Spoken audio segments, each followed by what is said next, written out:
2021년 12월 26일 성탄 후 제 첫 번째 주 주말씀교회 예배를 시작하겠습니다. 평화의 기도. 주님, 나를 평화의 도구로 삼아 주십시오. 미움이 있는 곳에 사랑을, 상처가 있는 곳에 용서를, 불화가 있는 곳에 일치를, 의심이 있는 곳에 믿음을, 오류가 있는 곳에 진리를, 절망이 있는 곳에 희망을, 슬픔이 있는 곳에 기쁨을, 어둠이 있는 곳에 광명을 심게 하소서. 오 거룩한 주님, 위로를 구하기보다는 위로하게 하시고, 이해를 구하기보다는 이해하게 하시고, 사랑을 구하기보다는 사랑하게 하소서. 우리는 줌으로써 얻고, 용서함으로써 용서받고, 죽음으로써 영생에 이르기 때문입니다. 아멘. 교동문 64번 시편 148편입니다. 할렐루야. 하늘에서 여호와를 찬양하며 높은 데서 그를 찬양할지어다. 그의 모든 천사여 찬양하며 모든 군대여 그를 찬양할지어다. 해와 달아 그를 찬양하며 밝은 별들아 다 그를 찬양할지어다. 하늘의 하늘도 그를 찬양하며 하늘 위에 있는 물들도 그를 찬양할지어다. 그것들이 여호와의 이름을 찬양함은 그가 명하심으로 지음을 받았음이로다. 그가 또 그것들을 영원히 세우시고 패하지 못할 명령을 정하셨도다. 여호와의 이름을 찬양할지어다. 그의 이름이 홀로 높으시며 그의 영광이 땅과 하늘 위에 뛰어나심이로다. 그가 그의 백성의 뿔을 높이셨으니 그는 모든 성도 곧 그를 가까이 하는 백성 이스라엘 자손의 찬양 받을 이시로다. 할렐루야. 아멘. 다 함께 찬송가 218장 찬송 부르도록 하겠습니다.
기도합니다. 하나님, 2021년 마지막 주일 예배를 드립니다. 한 해를 돌아보면 힘들고 어려운 일도 많이 있었지만 주님이 함께 해 주시고 주님의 은혜로 우리를 이끌어 주셨기에 이렇게 2021년도 마무리할 수 있습니다. 삶의 고비고비마다 주님의 도우심과 인도하심을 바라보며 다가오는 새해에도 힘차게 신앙의 삶을 살아갈 수 있는 은총을 허락해 주옵소서. 여전히 코로나로 인해 활동의 폭이 제한되지만 그런 상황 가운데서도 주님 바라보고 굳세게 믿음으로 살아가는 신앙인의 삶이 되도록 주님 함께 하옵소서. 하나님, 주님께서 세우신 교회가 주님의 뜻을 잘 세워가길 원합니다.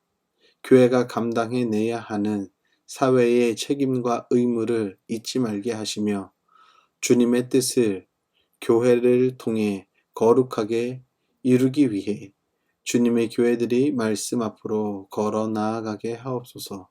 하나님의 말씀과 행동의 불일치의 삶이 아니라 말씀과 행동이 일치되는 삶을 온전히 살아갈 수 있는 교회들이 되게 하옵소서. 하나님, 연일 매서운 강추위로 인해 많은 어려움을 겪고 있는 사랑하는 주님의 백성들 가운데도 주님의 따뜻한 온기가 전해지길 원합니다. 특히 이 추위 가운데 야외에서 일하는 야외 근로자들에게 주님 강건함을 허락해 주시며 주님이 함께 하셔서 이 추위도 거뜬하게 이겨낼 수 있는 힘도 허락해 주옵소서. 하나님, 주님께서 선교사로 부르시고 선교사로 사명을 감당하는 선교사님들의 사역도 한 해를 마무리하는 이 시점에 좋은 열매로 주님께 영광 돌리는 은총이 있길 소원합니다. 또한 다음 해에는 더 많은 열매가 맺을 수 있는 소망도 품기 원합니다. 오늘도 불철주야 주님의 복음을 전하기 위해 애쓰는 선교사님들의 삶 또한 주님께서 지키셔서 그곳이 거룩한 주님의 나라가 세워지는 은총 또한 누리게 하옵소서. 오늘도 주님께 예배함이 감사하여 귀한 예물 준비해 드린 손길들을 주님 기억해 주시며 하늘의 신령한 복과 땅의 기름진 복이 그들의 삶에 넘치는 은총의 복으로 임하게 하옵소서. 오늘도 우리와 함께 하시는 임마누엘 예수 그리스도의 이름으로 기도합니다. 아멘. 주말씀 소식 안내해 드리겠습니다. 주말씀 교회 영상을 시청하는 여러분을 예수님의 이름으로 축복합니다. 주변에 코로나 확진자들이 많이 발생하는 관계로 송구 영신 예배까지는 비대면 온라인 예배로 전환해서 드립니다. 종교시설 방역 지침이 변경되었습니다. 백신 접종 완료자만 좌석수 70% 참석 가능합니다. 현장 예배 참석 시 마스크 착용, 발열 체크, QR 체크인 또는 출입 명부 작성을 해주시길 바랍니다. 주말씀 교회 설교 영상은 유튜브 동탄 주말씀 TV를 검색하시면 시청할 수 있습니다. 교회와 나라를 위해 기도에 힘쓰는 성도님들이 되길 바랍니다.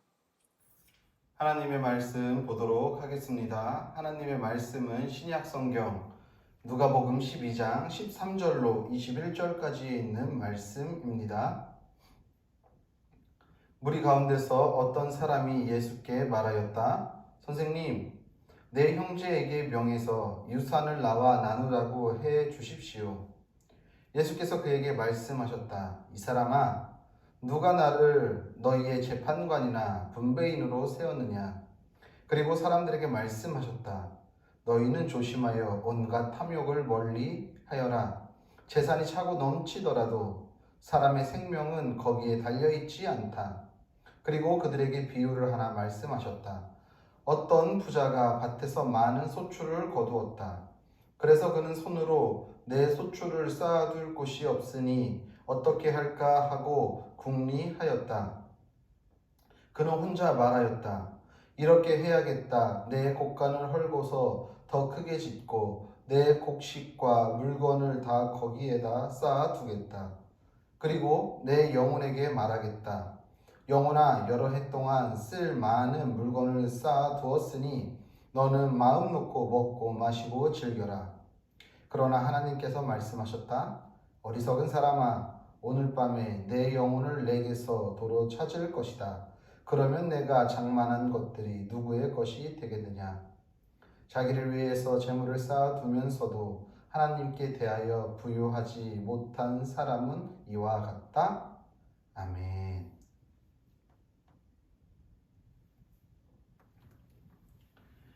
하나님 우리 아버지와 주 예수 그리스도께서 내려주시는 은혜와 평화가 여러분에게 있기를 빕니다. 연말이 되면 거리마다 울려 퍼지는 종소리를 아마도 기억하고 계실 겁니다. 저도 뉴스를 보니까 내년에 대선 후보로 나온 한 후보가 그의 아내와 함께 구세군의 자선 냄비에서 봉사활동을 하는 모습을 보았습니다. 바로 구세군의 자선 냄비죠. 그것을 통해 모금하는 구세군 활동가들의 종소리, 그리고 아버지와 어머니의 손을 붙잡고 그 작은 고사리 손으로 많지는 않지만 귀한 성금을 그 빨간 자선 냄비 안에 집어넣는 어린아이의 그런 해맑은 표정을 아마도 우리는 매스컴을 통해서나 혹은 경험해 보신 분들도 계실지 모르겠습니다.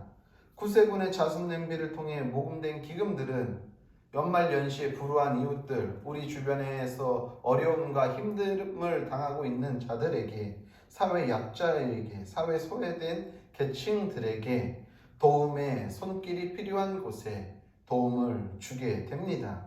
이뿐만이 아니라 이와 비슷한 사회복지 공동모금에 우리가 흔히 말하는 사랑의 열매라고 해서 여기에 열매의 그 배지를 달고 다니는 분들 계실 줄 압니다. 이것도 비슷한 것이지요. 구세군의 자선 냄비나 사회복지 공동 모금회의의 사랑의 열매는 나눔을 전제로 한 모금 행위입니다. 그리고 이 모금된 금액 전부는 사회 전반의 어려움에 처한 이들에게 돌아가는 것이지요.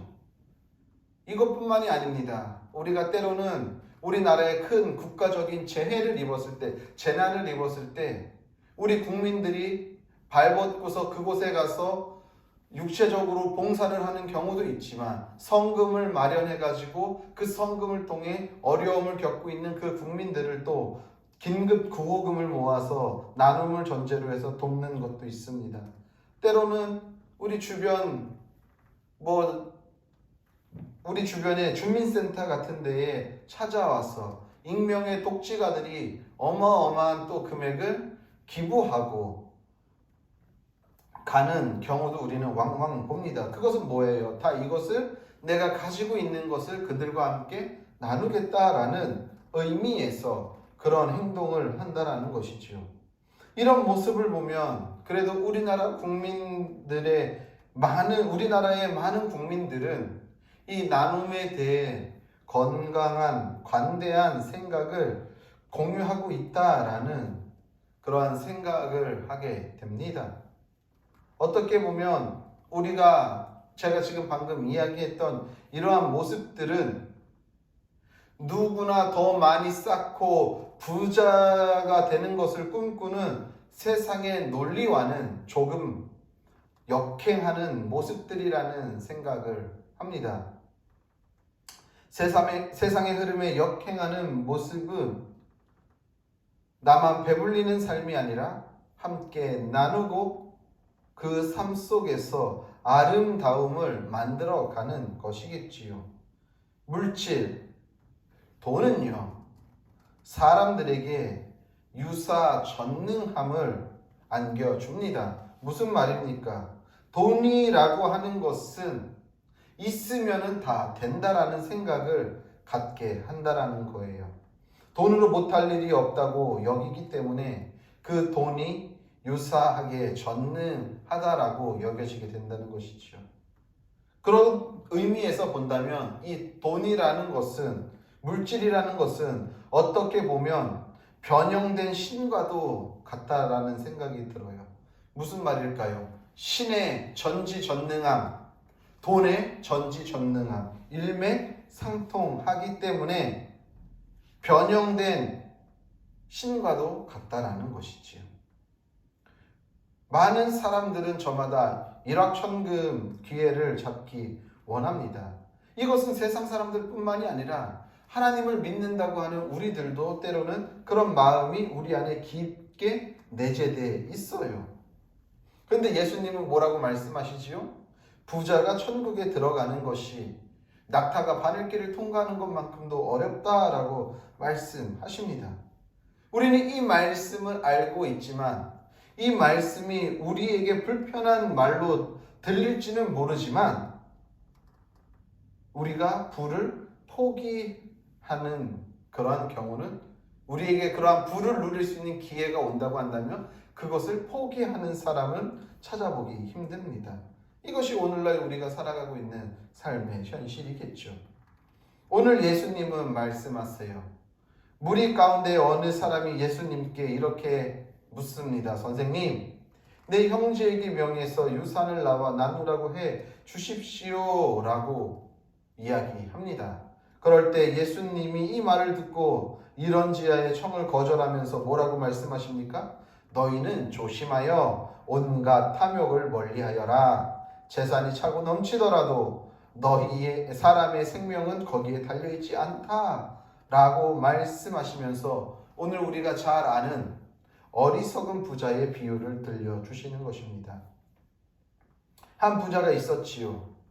그 해에 풍년이 들어 그의 밭에서 난 소출이 풍성했습니다. 그런데 이 부자는 풍년의 기쁨도 잠시 한 가지 걱정이 생겼어요. 어떤 걱정입니까? 그 곡식을 쌓아둘 곳이 마땅치 않았던 것입니다. 생각보다 너무 많이 수확을 하다 보니까 지금 있는 창고에 가득 쌓아도 이 쌓아야 할 곡식이 여전히 많이 남아 있는 거예요. 그래서 곰곰이 생각한 끝에 결국 해결책이라고 찾은 것이 무엇입니까? 이렇게 해야겠다. 내 곡간을 헐고서 더 크게 짓고 내 곡식과 물건을 다 거기에 쌓아둬야겠다라고 말했다는 것입니다.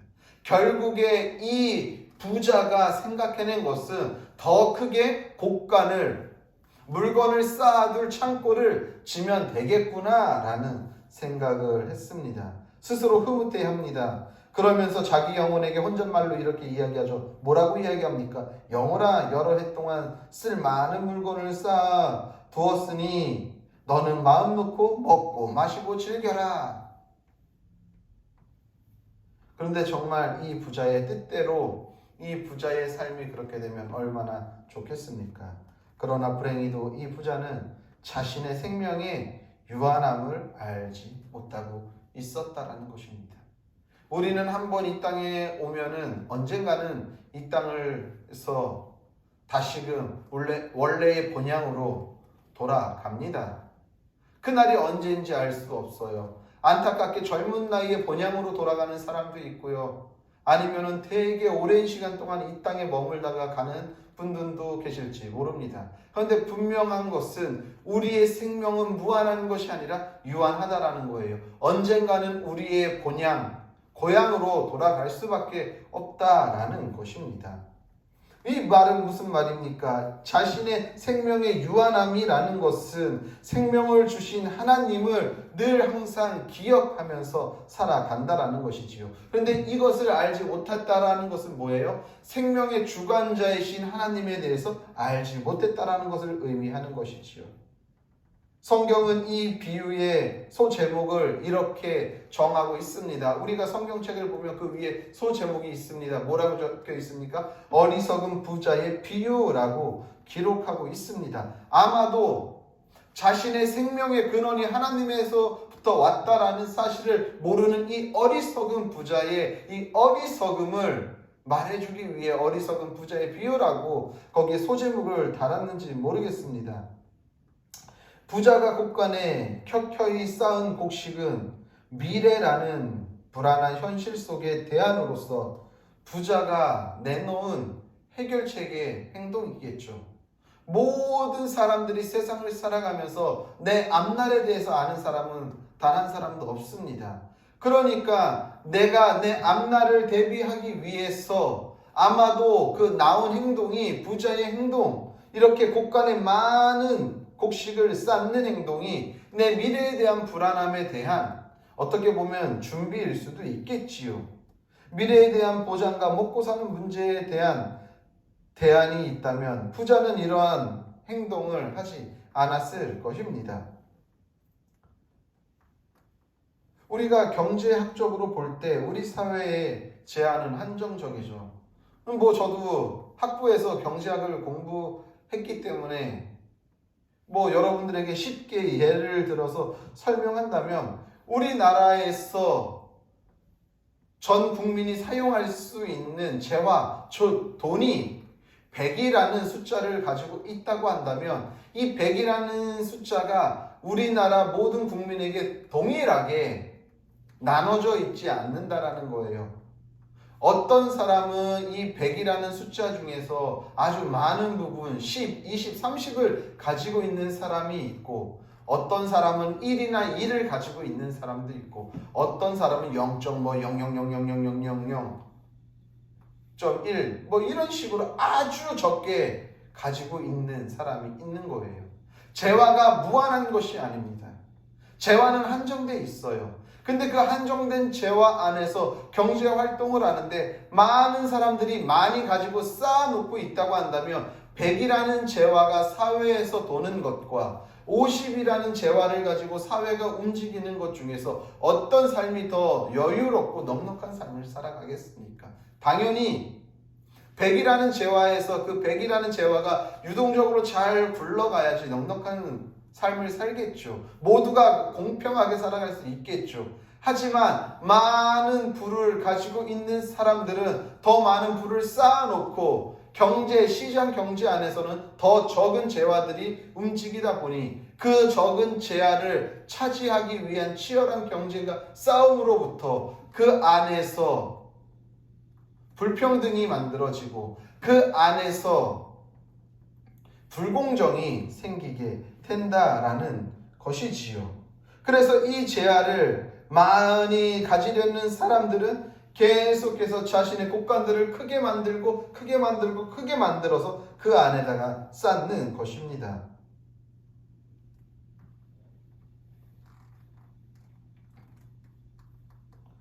프랑스의 경제학자 토마스 피케티라는 경제학자가 그가 속해 있는 한 연구소, 그 연구소는 세계 불평등 연구소라는 연구소입니다. 그 연구소에서 한 연구 결과를 발표했습니다. 그것은 뭐냐면요, 세계 선진국들의 소득 수준과 불평등 정도를 연구한 것입니다. 우리나라는요, 소득 수준으로 따지면 세계 5위에 들어간다고 이 프랑스의 경제학자 토마 피케티가 이야기합니다. 엄청난 경제 규모를 우리는 가지고 있는 거예요. 이미 이 경제 규모만 가지고는 전 세계의 5위에 들어가는 아주 경제 대국이라는 것입니다. 그런데 이 안에서 이렇게 우리가 세계 5위의 경제 대국을 이루었지만 불평등 지수는 그만큼 경제 대국으로 올라간 것에 비해 불평등 지수가 좁은 것이 아니라 불평등 지수가 많다라는 거예요. 그러니까 잘 사는 사람과 못 사는 사람들의 이 차이, 간극이 많이 떨어져 있다라는 것입니다. 정말 좋은 나라, 잘 사는 나라는 이 간격이 좁아지는 나라이겠지요. 이렇게 불평등이 심화되면 결국 불안한 감정이 우리 내면 안에 들어오게 됩니다. 그리고 타자들과 나눔을 실천하기보다는 이 불안한 마음에 대한 해결책이라고 여기는 것이 계속 쌓는 것으로 귀결되기 때문에 우리의 곳간에 쌓기 급급해진다라는 것이지요. 오늘 비유에서 나오는 부자 역시 그의 삶에 대한 불안한 감정이 내면화됨으로 인해 그의 곳간을 더 크게 지어 곡식을 쌓게 되는 것과 같은 원리라는 것입니다. 이렇게 내면화된 불안은 결국 나누고자 하는 이 마음의 가능성을 차단해내고 만다는 것입니다. 이런 부자의 모습이 오늘날 자본주의 국가 시대를 살아가고 있는 우리의 초상은 아닐까 생각해 봅니다. 하나님은 우리에게 하나님의 경제 원칙을 가르쳐 주셨습니다. 그것이 무엇입니까? 바로 일용할 양식에 대한 가르침이지요. 그런데 일용할 양식에 만족하면서 살아가는 사람이 얼마나 있겠습니까? 세상 사람들은 당연히 일용할 양식에 대해 만족하지 못하고 살아가지요. 우리 그리스도인들도 하나님이 일용할 양식에 대해서 가르쳐 주시고 우리가 매일같이 주님께서 가르쳐 주신 기도로 기도할 때에 우리에게 일용할 양식을 주옵시고라고 우리가 그렇게 수없이 고백하지만 우리에게도 그 일용할 양식에 대한 만족함이 없다라는 거예요. 역사 신학자인 이덕주 교수는 그의 책 기독교 사회주의 산책이라는 책에서 경주 최부자의 재물관리법이라는 글을 쓴 적이 있습니다. 그러면서 그 이덕주 교수는 이렇게 이야기합니다. 재물도 다루는 법을 아는 사람 손에 있을 때 모두가 행복해집니다. 돈도 잘 벌지만 번 돈을 잘 쓸 줄 아는 마음 넉넉한 부자가 그립습니다. 부자가 3대를 넘기기 어렵다는데 조선 후기 300년 동안 12대에 걸쳐 갑부소리를 들으면서도 주변 사람들에게 손가락질 한번 당하지 않았던 경주 최부잣집 집안에 대대로 내려오는 가훈이 있습니다 라고 하면서 그 경주 최부잣집 가훈을 소개한 것입니다. 그 가훈은 총 6가지로 되어 있습니다. 이렇습니다. 가훈의 내용은 첫째, 과거는 보되 진사 이상은 하지 말어라. 무슨 말일까요?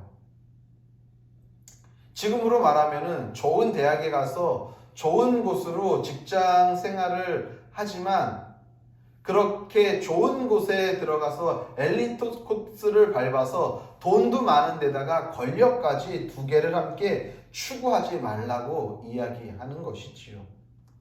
그렇게 되면 망한다는 거예요. 둘째, 재산은 만석 이상을 지니지 말아라. 어느 정도 이상의 재물을 탐하지 말라는 뜻입니다. 셋째, 과객을 후하게 대접하라. 타자에 대해서 관대한 마음을 지니라는 것이죠. 인심 사나운 동네라는 소문이 나지 않게 하라는 거예요. 그러니까 저 부잣집에 갔을 때 저 있는 사람한테 가서 무언가를 도움을 요청할 때에 있는 사람이 더해 이런 것이 아니라 그의 이야기를 듣고 공감해 주고서 도울 수 있는 부분을 찾아 도우라는 이야기일 것입니다. 넷째, 흉년 들었을 때는 땅을 사지 말아라. 무슨 말입니까? 한마디로 기회가 왔을 때에 나라는 어렵고 국민들은 어려운데 그 기회를 벗삼아 나의 부를 축적하지 말라는 것이지요. 남의 눈에 피눈물 내면서 재산을 모으지 말라는 거예요. 5번째, 시집온 며느리들은 3년 동안 무명옷을 입어라. 뭐예요? 너 부잣집이라고 내 몸에 명품으로 휘감지 말라는 것입니다. 남에게 위화감을 주는 행동을 삼가하라는 거예요. 겸손하라는 거예요. 부자라 하더라도 그것을 치장하면서 나의 그러한 부를 자랑하는 것이 아니라 겸손하라는 것입니다. 6째, 사방 백리 안에 굶어 죽는 사람이 없게 하라. 이 사람과 함께 연결되어 있는 이 네트워크 안에 들어와 있는 사람들의 어려움을 살피라는 것이죠. 등내의 극빈자는 그 마을의 수치라는 거예요. 내가 이렇게 부자로 사는데 나와 함께 연결되어 있는 사람이 어렵게 산다라고 한다면은 그 사람의 문제가 아니라 그 사람을 돕지 못하는 이 부자의 문제라고 이야기하는 것이지요. 그렇게 많이 가지고 있으면서 저 사람도 돕지 않는다라는 것은 인간의 도리가 아니라고 아마 여겼던 것 같습니다. 그래서 경주 최부잣집에 내려오는 이 가훈들이 그 300여 년을 걸쳐가지고 12대에 이르기까지 그 가문이 계속해서 그 주변에서 좋은 이야기를 들으면서 유지할 수 있었던 비결이라는 것입니다. 그런데 이러한 가문을 정하고 이런 일을 하게 된 배경은 어디에 있냐면은 한 노 스님이 이 최 시인의 집안에서 하룻밤을 지내고 가면서 이 남긴 말 한마디 때문에 이렇게 최 부잣집은 이 일을 감당했다라는 것입니다. 그 노 스님은 뭐라고 이야기했냐면 이렇게 이야기했습니다. 재물은 똥거름과 같은 것이어서 한 곳에 모아두면 악취가 나서 견딜 수 없지만 골고루 사방에 흩뿌리면 거름이 되는 법입니다 라고 이야기했다는 것입니다. 그렇죠. 똥을 한 군데다 모아놓으면 그 악취가 날 수밖에 없지만 그것을 밭에다가 쫙 뿌리게 되면 그 밭에 비옥한 거름이 돼서 더 많은 열매를 맺을 수 있게 된다는 말일 것입니다. 곡간을 짓는 대신 할 수 있는 용기와 결단이 오늘을 사는 우리에게 필요한 삶의 모습이라는 생각을 하게 됩니다. 성경에서 말하는 땅은요, 성경에서 땅의 주인은요, 하나님이라고 말하고 있어요. 우리는 그렇기 때문에 이 땅에서 잠깐 지내다가 가는 시간, 여행자의 삶을 살아가는 거예요. 그렇기 때문에 그 땅을 독점한다라는 것은 어떻게 보면 하나님의 뜻에 대한 반역이고 거역이라는 것입니다. 부자의 곳간에는 여전히 먹을 것이 쌓여 있고 심지어는 그것이 썩어 나가기도 합니다. 그런데 다른 한편에서는 먹을 것이 없어 기아에 허덕이며 오늘도 굶주린 배를 움켜잡고 잠을 청하는 이들이 또한 있다라는 것이지요. 지금 우리의 곳간에 넘치는 물건이 혹시 있지는 않습니까? 이 물건들이 꼭 어떻게 보면 먹는 것이 아니라 나의 풍부한 지식이 될 수 있고요. 나의 풍부한 경험들이 될 수 있고요. 나의 건강한 육체가 될 수 있고요. 이 곳간에 넘쳐나는 종류들은 많을 것입니다. 근데 이 물건들이 어떻게 보면은 다른 이들이 마땅히 누려야 할 것인데도 내가 쌓아놓고 있는지도 모르겠습니다. 오늘도 우리의 움켜진 손을 펴고 우리의 곳간을 헐어야 할 것입니다. 사랑하는 성도님들, 한 해의 마지막 주일 예배를 드렸습니다. 한 해가 이제 마무리되어 가고 있어요. 다가오는 새해에 우리가 많은 계획들을 하겠죠. 다가오는 새해에 아마 그렇게 생각하시는 분들도 계실 거예요. 코로나가 어느 정도 정리돼서 다시 사회가 원래대로 돌아갔으면 좋겠다. 예, 저도 바라는 바입니다. 그런데 이제 그렇게 돌아가면은 내 삶이 좀 더 나아지고 더 많이 쌓을 수 있었으면 좋겠다. 그런데 더 내년에 돌아오는 2022년은 더 많이 쌓고 더 곳간을 크게 늘리는 것이 삶의 목적이 되는 것이 아니라, 물론 코로나가 빨리 종식돼서 예전의 모습으로 다시 돌아가면 좋겠지만, 그래서 수익이 더 많이 발생되고 더 많은 것들이 은혜로 다가올 때에 그것을 내 곳간에 쌓는 것이 아니라 그것을 더 열심히 나누고 베풀고 계속해서 내 곳간의 사이즈를 줄여나가는 삶을 우리가 살아가야 할 것입니다. 세상의 눈으로 봤을 때 이 어리석은 부자라고 말하지만 어리석은 부자가 아닐지도 몰라요. 왜죠? 세상의 눈으로 보면은 이 비유에 등장한 부자는요, 유능한 사람이지요. 땅을 잘 관리해서 소출이 많이 늘어났습니다. 일꾼들을 잘 부려서 재산이 증식됐어요. 어떻게 보면 되게 열심히 사는, 그래서 돈을 잘 모으는 사람일 수도 있어요. 성공한 사람으로 보일 수도 있습니다. 그런데 성경의 눈으로 볼 때에, 성경의 관점으로 보면은 이 부자는 악인입니다. 왜입니까? 하나님이 세상에 베푸시는 은혜를 의지하기보다는 자신의 재산을 더 의지하고 있기 때문입니다. 그에게 그렇게 많은 것을 허락한 것은 나를 위해 쌓으라고 하나님이 주신 은혜가 아니고 그것을 통해서 더 섬기고 나누고 베풀라는 데에서 주신 것임에도 불구하고 그렇게 하지 못했기 때문에 성경의 관점으로는 이 부자는 악인이라는 것이지요. 김기성 목사님은 어느 책에서 이런 이야기를 합니다. 인간은 타자에 대해 책임을 질 때 비로소 참 사람이 된다라고 이야기합니다. 우리가 참 사람이 될 수 있는 것은 타자에 대한 책임을 질 때라는 것이지요. 오늘 우리는 어리석은 자여 오늘 밤에 내 영혼을 도로 찾으리니 그러면 내 준비한 것이 누구의 것이 되겠느냐라는 이 예수님의 질문 앞에 우리의 자신을 진지하게 들여다보아야 할 것입니다. 오늘도 필요한 이들에게 우리의 곡간을 헐 때 우리 속에 꿈틀거리는 욕망의 자리에서 나눔의 자리로, 은혜의 자리로 나아갈 수 있다라는 사실을 기억하시길 바랍니다. 부디 우리 모두는 오늘도 우리의 곡간을 헐어 타자와 나눔을 실천하며 하나님이 기뻐하시는 참 사람이 되길 예수님의 이름으로 간절히 축복합니다. 기도하겠습니다. 하나님, 그렇습니다. 2021년을 마무리하는 이 시간에 우리가 오늘도 주님의 말씀을 통해 우리 안에 도사리고 있는 욕망과 욕심의 곡간들을 허물어 버리게 하시고 우리의 곡간들을 계속 줄이며 주님께서 우리들에게 허락한 타자들과 이웃들과 나누며 함께하며 살아가고 새해를 맞이할 수 있도록 주님께서 은총 베풀어 주옵소서. 그래서 오늘도 우리의 곡간을 크게 짓는 것이 아니라 오히려 있는 곡간도 헐어 우리의 이웃들과 나눌 수 있는 삶의 실천을 할 수 있도록 주님께서 은총 베풀어 주옵소서. 이제는 우리를 위하여서 십자가에 달려 죽으신 예수 그리스도의 은혜와 그의 아들을 십자가에 아낌없이 내어주신 하나님 아버지의 무한하신 사랑과 성령의 교통하심과 위로하심과 역사하심과 충만하심이 오늘도 우리의 곡간을 헐어 우리의 주변의 이웃과 타자들에게 나누고 베풀고 섬김의 살기로 결단한 성도들 머리 위에와 그들의 가정과 섬기는 교회와 나라 민족과 더 나아가 세계 열방 가운데에 이제로부터 영원히 함께 계시기를 간절히 축원하옵나이다. 아멘.